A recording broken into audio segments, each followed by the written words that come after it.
যারা অধিকাংশ এমপি এগুলা চোর বাটপার, এগুলা মাদক বিক্রি করে, নারী ব্যবসা করে, তারপরে রাস্তাঘাটে টাকা খায়া ফেলে, হসপিটালে টাকা খায়া ফেলে, ওই যে বৃদ্ধ মহিলাদের যে কার্ড দেয় টাকা খায়া ফেলে না, এটা হলো চোর সব। এগুলো আবার নাকি ল বানাইবে বাংলাদেশে। এই জন্য হলো বাংলাদেশের জনগণের আগে এমপিদের হলো রাস্তা রাস্তায় ঘুরানো দরকার, প্রশিক্ষণ দেওয়া দরকার। ভাই এগুলার পরিবর্তন চাই আমরা। পরিবর্তন লাগবে না?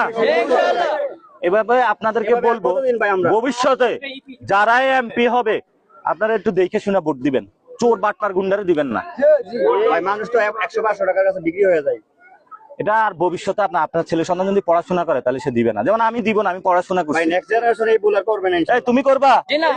এই যে আলেমরা আছে, আলেমরা বাংলাদেশের সম্পদ। অবশ্যই সীমান্ত রক্ষা করতে হবে তো।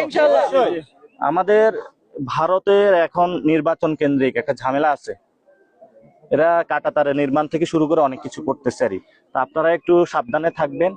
আর ইনশাল্লাহ পুরা ব্রাহ্মণবাড়িয়া থেকে শুরু করে পুরা বর্ডারে যত মানুষ একসাথে একটা ফোরাম বানাবেন বা পরিষদ বানাবেন, মাদক বিরোধী পরিষদ।